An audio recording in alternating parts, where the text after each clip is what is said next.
legislativa en nuestro país. ¿Qué pasa con ella? ¿Gobernabilidad? No. ¿Se puede trabajar? ¿Sí o no? ¿Es lo que el país en este momento necesita o qué puede suceder con la próxima Asamblea Legislativa en el próximo gobierno?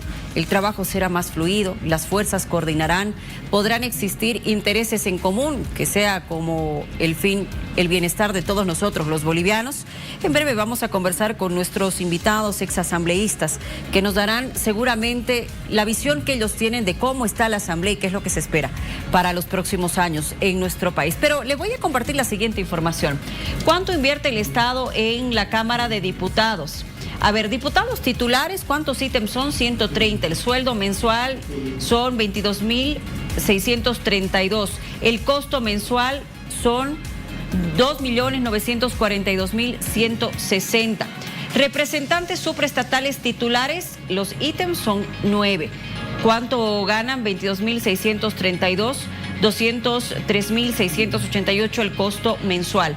Diputados suplentes son 130, ganan 7.544, el costo mensual 980.720. Representantes supraestatales suplentes son 9. ¿Cuánto es el sueldo? 7.544 y el costo mensual 67.896. Todo esto que le acabo de indicar es en la Cámara de Diputados. ¿Qué pasa en senadores? 36 titulares y 36 suplentes. Los titulares tienen un sueldo mensual de 23.311 y los suplentes 8.000. El costo mensual de los titulares 839.196 y de los suplentes 288.000. Son algunos datos. A ver, ¿y cuánto se hace todo esto? En diputados 50.333.568, le estoy hablando en bolivianos. Esta sería la cifra de inversión general anual. En senadores 13.526.532, un total general de 63.859.920 bolivianos. Pero, a ver, más allá del asunto económico, ¿cómo está la calidad del debate legislativo?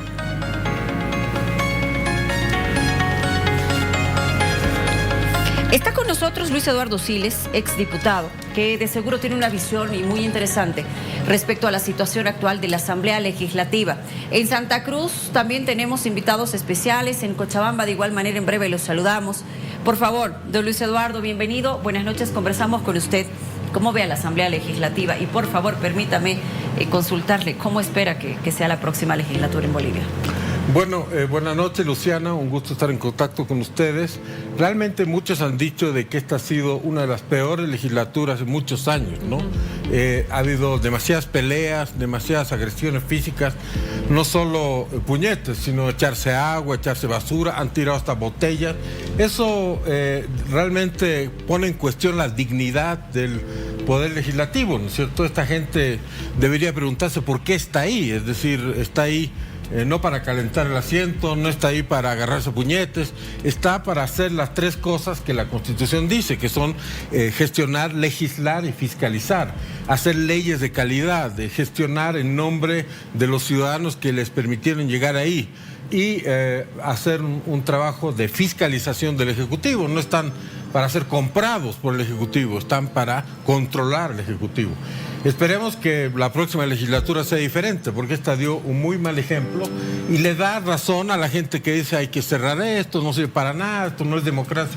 Bueno, así hecho no es democracia, obviamente, pero si se cumple con lo que dice la Constitución, con lo que dicen las leyes, en ese caso sí, todas las democracias del mundo tienen un parlamento que cumple con esas funciones: legislar, gestionar y fiscalizar. Señor Siles, ¿no le da ganas a usted de en este momento fiscalizar qué trabajo habrá hecho cada uno de los que están actualmente en la Asamblea Legislativa? Definitivamente sí. ¿Qué trabajo individual ha hecho cada uno de ellos y qué trabajo en conjunto ha hecho la Asamblea? O solo pelear. ¿Cuántas leyes han aprobado? O solo golpear, o solo echar agua. O insultarse, o figurar, o declarar sin contenido, ¿no es cierto? Disculpe, es decir, algunos dormir. Dormir sí, también, bueno, exacto. Sí. O chismear también. Es decir, han hecho todo menos un trabajo de un legislador. En su época no era así.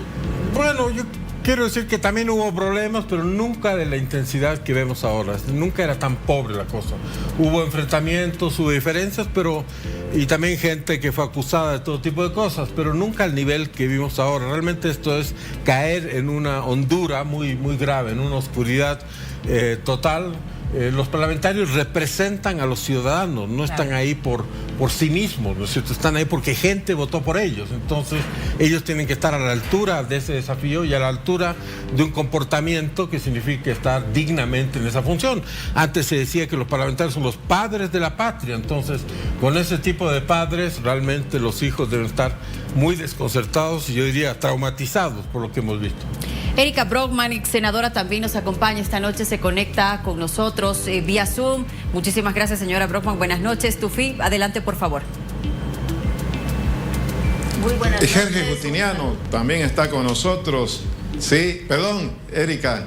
Sí, bueno, saludos, Erika. Está también el doctor Jorge Justiniano con nosotros, ex rector, ex parlamentario, si no me equivoco, en la década de los 80, pero además ex concejal. Doctor, ¿cuál es la causa de este deterioro de la imagen del Parlamento? ¿Tiene que ver con mala calidad, incapacidad de las personas que están ahí, falta de liderazgo de los conductores, o el sistema en sí está fallando, o es un poco de todo? Yo creo que hay que mirar las cosas con mucho más detenimiento, hay que mirar las cosas con mayor profundidad. El Parlamento es el resultado de la problemática política reinante o imperante en el país. No se olvide usted que el MAS reivindicó a lo indígena, reivindicó lo campesino, lo popular. Entonces, cuando reivindica, los lleva al Parlamento.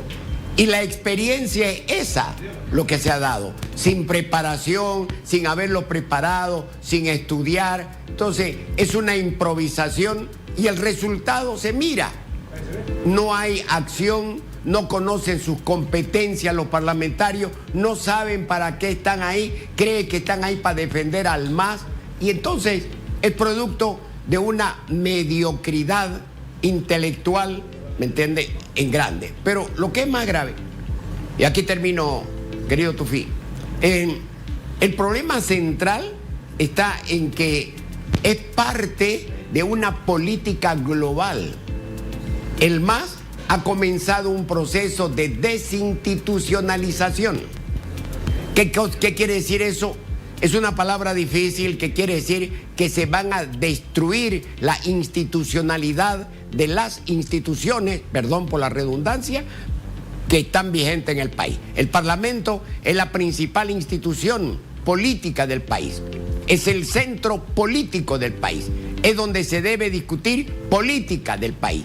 Debe discutir políticas de Estado, debe fiscalizar, se debe hacer gestión los parlamentarios por su región. A mí me nombraron en Santa Cruz, yo hacía gestión por Santa Cruz. Entonces, eso no se da. ¿Por qué? Porque hay un proceso de destructuración, de destrucción de la institucionalidad. Las instituciones han sido sometidas. El Poder Judicial ha sido sometido por el poder político. La policía ha sido sometida al poder político. Entonces, no hay institución, ¿entiendes? Hay un proceso de desinstitucionalización. Y el Parlamento es la prueba evidente. No hay necesidad de más argumentos. Ahí está la prueba. A ver, voy a tomar en cuenta lo que acaba de decir el señor Jorge Justiniano y para conversar contigo, Erika, cuando él habla acerca de mediocridad intelectual. Yo quiero saber si tú como mujer te sientes representada por las parlamentarias que hoy en día estamos viendo en el Congreso. Bueno, en primer lugar, saludar a todos los contertulios acá y agradecer por la invitación y decirles lo siguiente. Creo que hoy día hay una crisis de representación muy fuerte. Y no siempre me siento identificada y me siento representada por algunas mujeres que han sido de alguna manera instrumentalizadas en el marco de una polarización enfermiza, donde prácticamente es imposible que pacten entre unas y otras una agenda común, por ejemplo, multipartidaria, como yo recuerdo eso ocurría antes. Independientemente que se lleven bien o no, nuestros jefes trazábamos una ruta de cambios y de estructuras y de cambios estructural en la reforma constitucional del 2004, etcétera, etcétera.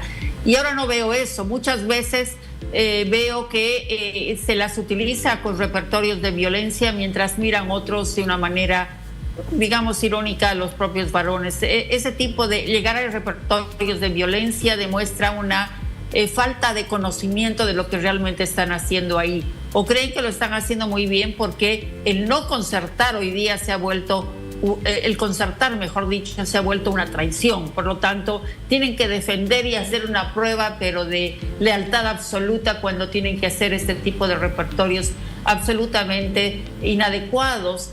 Yo creo que en todos los parlamentos existen algunos momentos de exaltación y de excesos, se desbordan las cosas, pero que yo me acuerdo, la primera vez que hubo una toma de testera de una manera absolutamente obstructiva y disruptiva fue precisamente cuando entró el MAS. Fue una toma de testera donde no dejaron sesionar durante todo un día entero, porque definitivamente era imposible. Las compañeras con sus polleras se instalaron al frente y bueno, desbordaron absolutamente todo y se bloqueó la asamblea. Hoy día también expresa también la correlación de fuerzas, esa correlación de fuerzas que se da en la sociedad. Se da en la sociedad y hoy día está una sociedad absolutamente polarizada y dispuesta a todo con tal de mostrar lealtad con su signo partidario. El otro elemento que yo quisiera resaltar es que yo me identifico con muchas mujeres, sí, y yo quiero aquí resaltar, he visto muchas mujeres que aún en la adversidad, cuando no tienen los números a favor, no se las puede escuchar, se invisibilizan sus aportes legislativos, se invisibiliza su fiscalización.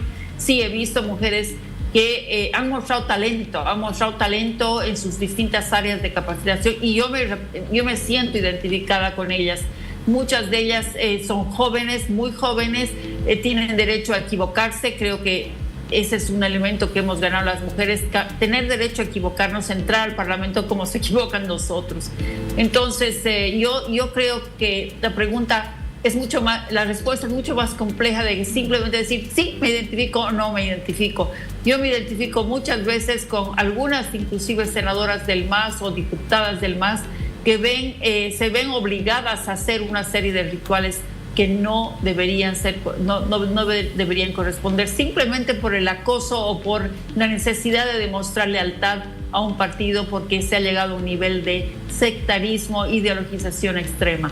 Yo creo que va por ese lado y veo que ha sido muy mediocre realmente el desempeño. El bloqueo legislativo se ha interpretado como algo que ha sido positivo. Yo creo que no deberían ni enorgullecerse aquellos que han bloqueado sistemáticamente el legislativo y particularmente los mismos bloques, el mismo bloque del MAS, que ha demostrado, está recibiendo de su propia medicina hoy día en el propio Parlamento. Hay muchas otras cosas más que me gustaría comentar sobre lo que era antes y lo que era después, pero en fin, hay mucho que decir al respecto. Gracias. Permítame, por favor, nuestros invitados. Hace instantes yo les mostraba algunos datos de, por ejemplo, el nivel salarial o cuánto ganan los asambleístas, diputados, senadores, suplentes, etcétera. Pero les quiero mostrar la siguiente información. Y tiene que ver con la cantidad de sesiones y las leyes aprobadas. Solamente le estoy hablando de estos primeros 7 meses del 2025. Se aprobaron 16 leyes. ¿Cuántas sesiones? 14. Leyes administrativas han sido 3, modificaciones de ley 2, leyes municipales 2, leyes financieras 5, leyes especiales 3 y una ley electoral 1. Eso es todo lo que se ha hecho de enero a la fecha, 7 de julio del 2025. Vuelvo con usted, por favor, señor Justiniano. Los he escuchado atentamente, polarización, es parte de lo que ustedes manifiestan y bueno, en fin, desacuerdos por completo dentro de los asambleístas y las tiendas políticas. ¿Qué nos espera para el 2025? Viendo el camino que están tomando estas elecciones, también para muchos polarizadas. Yo creo que es muy peligroso el camino que se conduce. ¿Por qué? Porque las listas que han ofrecido los partidos políticos que han inscrito candidatos no garantizan tampoco un cambio fundamental. Es más, si sigue esta polarización partidaria en el escenario de la oposición, el Parlamento va a tener de a 20% de diputados de Tuto, 20% de diputados de Doria Medina, 10% de Manfred Reyes Villa, y estamos hablando del 50-55% hasta ahí, punto.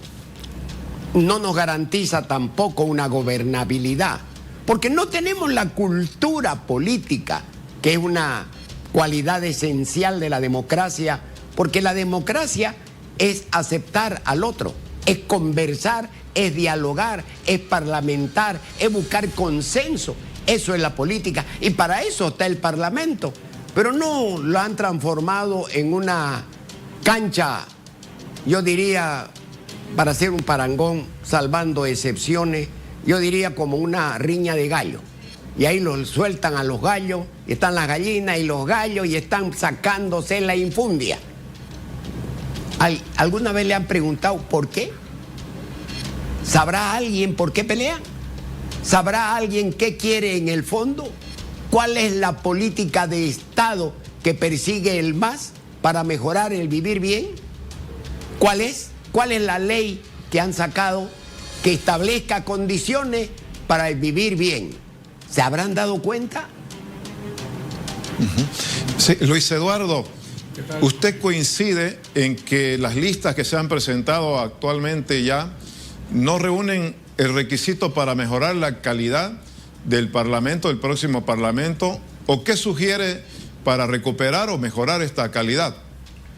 Bueno, francamente, entre las listas que fueron presentadas, los que han sido retirados porque no cumplían con los requisitos, al final los que efectivamente serán elegidos, no sé qué dará. Pero yo creo que hay que conservar una actitud optimista, es decir, si los líderes de todas las bancadas cumplen con su función, si existe una predisposición para cortar con esta idea de que el otro es un enemigo y no un adversario, yo creo que existe margen para soñar en que las cosas pueden cambiar. Yo le doy un ejemplo que a mí me dejó pasmado, reunido con 2 diputados de Comunidad Ciudadana. Me dijeron de que el señor Mesos, el jefe del partido, se reunió con la bancada de Comunidad Ciudadana 2 veces en estos últimos 5 años. Esa es una actitud realmente desconcertante. ¿Cómo puede imprimir una cohesión a su bancada, una lógica de comportamiento, si no se reúne nunca con ellos?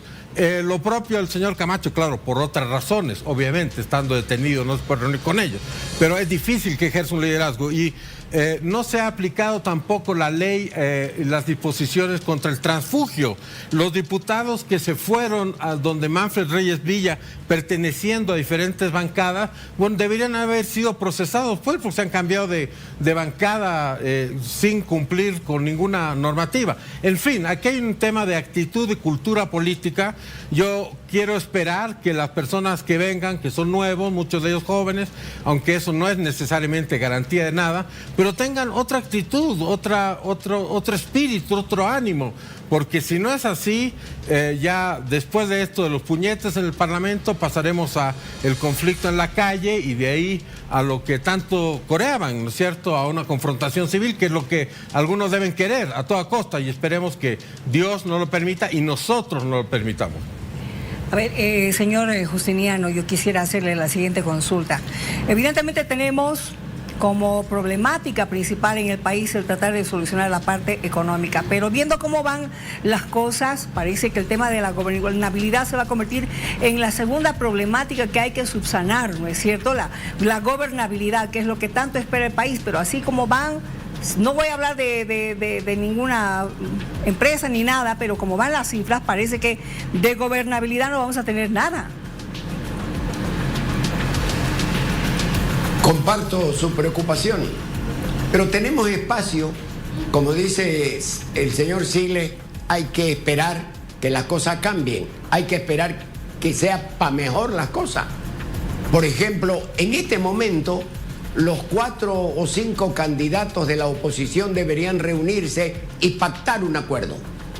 Deberían reunirse ahora, que ninguno sabe que va a ganar, ¿me entiende? ¿Para qué? Para establecer los medios de la gobernabilidad, para que no sigan echándose infundio, no sigan peleándose entre ustedes, no sigan insultándose, esa guerra sucia los denigra a los dos. Sería interesante que ahora intenten, en un ambiente serio, un ambiente proactivo por Bolivia, se sienten y discutan la base de un gobierno de transición de 5 años de duración a la cabeza del que gane la elección. Ojalá y me gustaría no equivocarme, por favor, que sean los dos candidatos, tanto Tuto Quiroga como Doria Medina, los finalistas.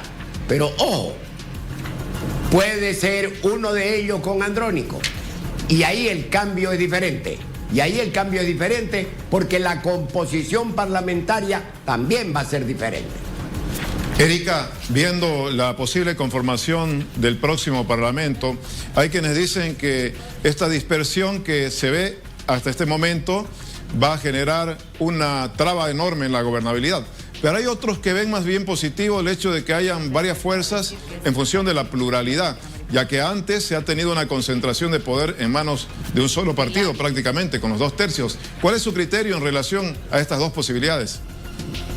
A ver, yo quiero ser optimista también, Tufi, porque definitivamente si no vemos con esperanza lo que ha de suceder en este cambio de ciclo político, nos va a ir muy mal. Yo pienso que va a ser el tiempo de pactos, de acuerdos, en desempolvar, digamos, esa palabra que ha sido tan satanizada, el concepto de acuerdos en torno a políticas de Estado. Y yo quiero recordar perfectamente cuando se firmaron los acuerdos de Estado que diseñaron la construcción de varias instituciones, como por ejemplo el Defensor del Pueblo el año 2000, en 1992, que comprometieron a varios gobiernos a tomar las decisiones y seguir adelante con esas reformas, incluida la reforma constitucional. Los diputados uninominales salieron de eso, el Defensor del Pueblo salió de eso, el Consejo de la Judicatura salió de eso. Es más, yo quiero recordar también que había algo que era muy positivo en ese tiempo y que lamentablemente lo hemos eliminado y se ha agudizado el hiperpresidencialismo. Antes era posible de que un candidato a la presidencia pueda ser también miembro del Parlamento a través de una candidatura adicional. Hoy día eso no puede ser y los binomios están alejados totalmente de sus bancadas y los líderes de las oposiciones, o quien sea, no están en el Parlamento y el Parlamento ya no es la caja de resonancia que debiera ser. Puede ser la oficina de un líder de partido, pero no está en el Parlamento. Ahora, otra cosa, la gobernabilidad no está solamente en la aritmética simple del Parlamento. Eso es importante decirlo, no es cuántos senadores, es verdad, la aritmética simple influye, los senadores, cuántos senadores uno tiene, pero lo más importante también es la gobernabilidad en las calles. Y aquí lo que más me preocupa es la ausencia de un sistema de partidos que tenga correas de transmisión con esa Bolivia corporativa que ha visto que el bloqueo es una de las mejores instituciones del país. Y el bloqueo carretero para la Bolivia urbana que hoy día necesitamos para salir adelante, realmente es importante saber tener correas de transmisión con ese pueblo al cual han aislado, o sea, han separado a través de una serie de fragmentaciones y de tensiones y contradicciones rural, urbano, etcétera, etcétera. Cosa que me acuerdo que los partidos de alguna manera tenían llegada y presencia en la CESUD-CB. Hoy día la CESUD-CB y estas corporaciones han sido cooptadas y son las trillizas que sustentan el movimiento popular. Lo han monopolizado. Entonces yo creo que aquí la gobernabilidad pasa por los dos niveles y esos dos niveles hay que trabajarlos. Porque antes de resolver los problemas económicos, se necesita la gobernabilidad para resolverlos, porque el problema es esencialmente político y de cultura política y de un cambio de chip. Que la ingobernabilidad sea el fantasma que tengamos que conjurar desde la sociedad civil y desde el Parlamento. Muchísimas gracias, señora Brockman, ex senadora, gracias a usted por haber estado con nosotros, lo mismo al ex diputado Jorge Justiniano y por supuesto a Luis Eduardo Siles, gracias por haber venido, gracias por el tiempo que han tenido hoy para poder conversar con nosotros de esta temática que en verdad nos está preocupando seriamente.